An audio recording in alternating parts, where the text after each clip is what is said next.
crowd doesn't just surround you, it rewires you. The moment bodies pack together, your mind shifts from individual judgment to collective instinct.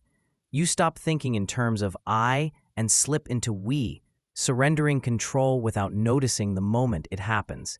This transformation isn't emotional, it's structural, a quiet override buried deep in human psychology. Early humans depended on group cohesion for survival. Acting alone meant death, so evolution favored minds that synced with the crowd. The instinct persists today, long after the threats vanished.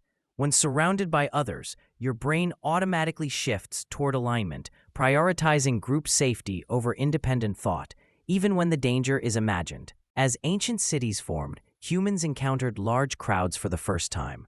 Rituals, festivals, and markets created environments where individual identity blurred. People felt lifted by collective emotion, reacting to the group rather than personal judgment. These early urban gatherings revealed how easily crowds override rational thought and ignite shared intensity. Religious gatherings amplified crowd psychology. Chants, synchronized movement, and shared beliefs created emotional unison that dissolved personal boundaries. People felt part of something larger, surrendering control to the collective flow. This unity wasn't forced. It emerged naturally from the human need to belong, strengthening obedience to the group's emotional rhythm.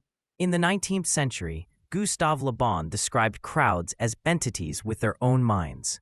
He observed that individuals absorbed the crowd's mood, losing inhibition and judgment. Responsibility dispersed, and people acted in ways they never would alone. His work exposed the disturbing truth. A crowd is not a collection of individuals, but a psychological machine. Early documented protests revealed a consistent pattern. When anonymity rose, restraint vanished. Hidden within the mass, people felt unseen, leading to impulsive actions, both noble and destructive. De-individuation stripped away personal accountability, making individuals feel less like themselves and more like an extension of the crowd's emotional momentum. Industrialization created dense cities where strangers lived shoulder to shoulder. This anonymity intensified crowd effects. People blended into the masses, and identities became fluid. The sense of being unobserved weakened moral brakes, making crowd-influenced behavior easier to adopt. Urban life turned anonymity into a constant psychological background noise. Sports arenas became laboratories for crowd behavior. The shared excitement, chanting, and tribal loyalty generated emotional contagion. Even rational individuals felt swept up in waves of collective energy, reacting louder, faster, and more aggressively than usual. The arena showed how easily shared attention can override personal restraint. Governments learned how to weaponize crowd psychology through propaganda. By shaping shared narratives, they triggered collective emotion and directed entire populations towards synchronized behavior. People who believed they were thinking independently were often echoing crowd sentiment engineered from above, mistaking mass agreement for personal conviction. Crowds amplify emotion through rapid mimicry. Fear spreads instantly, excitement multiplies, and anger replicates without conscious awareness. Your brain mirrors nearby expressions and movements, absorbing the crowd's emotional tone before you can interpret it. This automatic transmission makes the crowd's feelings feel like your own, blurring the boundary between self and group. During major revolutions, crowds revealed their most volatile nature. Once a group crosses the threshold from gathering to uprising, emotion overrides structure. Fear and anger compound, making individuals willing to participate in destruction they'd normally reject. The revolution becomes a psychological storm, pulling people toward extremes under the illusion of collective justice. Crowds create a false sense of moral permission. When you see others act, hesitation fades, and every action feels less personally owned. This diffusion of responsibility convinces you that consequences belong to the group, not you. In that moment, restraint loosens, and behaviors once unthinkable become psychologically accessible, even justified. Anonymity emboldens. When crowded bodies obscure your identity, your internal monitor weakens. You feel less identifiable, which lowers the cost of impulsive decisions. This perceived invisibility distorts judgment, making actions seem safer than they are.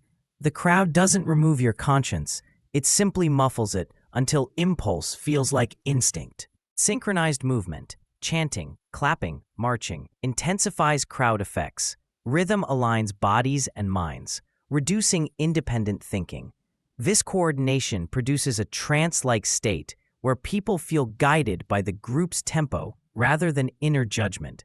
The more synchronized the movement, the faster individuality dissolves into a collective pulse. Crowds become highly responsive to authority. A single figure issuing commands can steer collective behavior because individuals feel shielded by the group and validated by leadership. Authority gives permission, direction, and emotional anchors. The crowd shifts from chaotic to coordinated, revealing how easily power can convert a mass into a unified force. Crowds often shift direction in an instant. A single scream, push, or perceived threat can tip the group from calm to panic.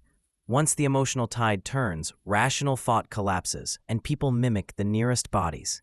This sudden transformation exposes how fragile personal judgment becomes when surrounded by amplified emotion. In moments of panic, survival instincts override logic. People aren't thinking, they're reacting to pressure, noise, and fear. Stampedes happen not because individuals want chaos, but because the crowd's movement forces decisions faster than thought. Each person becomes a conduit for the group's fear, trapped in momentum they didn't choose. Digital spaces replicate crowd psychology without physical presence. Online mobs form rapidly, driven by anonymity, emotional contagion, and instant amplification. People pile onto outrage not because they fully believe it, but because the digital crowd provides validation and cover. The screen becomes a new arena for collective loss of restraint. Echo chambers intensify crowd effects by filtering dissent out. When every voice around you reinforces the same emotion, your internal skepticism collapses. You begin to adopt group beliefs as personal truths, mistaking repetition for certainty. This psychological reinforcement loops until individuality blurs into the crowd's narrative. Crowds don't just influence actions, they distort memory. Shared emotion can overwrite individual perception, causing you to recall events closer to the group's version than your own experience. The mind bends toward collective consensus because isolation feels unsafe. Over time, the group's reality replaces your own, reshaping what you believe happened. Once a crowd senses danger, real or imagined, your brain shifts into short-term survival mode. Logic shrinks. You don't verify threats. You mirror the emotional temperature around you. Panic spreads faster than facts because fear is processed in milliseconds. The unsettling truth is that your mind willingly trades accuracy for speed when you feel outnumbered. As panic intensifies, your individual risk assessment collapses. You stop scanning for safe paths and start copying movement. People run simply because others run. This moment, when private judgment shuts down, marks the real loss of control. It feels like survival, but it's actually surrender to the group's fastest impulses. We like to imagine crowds act with collective intelligence, but they rarely do under stress. Emotional signals overpower rational ones, and a bad assumption spreads with shocking efficiency. The crowd might look unified, yet it's a chain of unexamined reactions. By the time you realize the error, the mass has already committed. In large groups, your moral clarity weakens. Responsibility diffuses. If someone pushes, shouts, or harms others, the crowd's momentum absorbs it.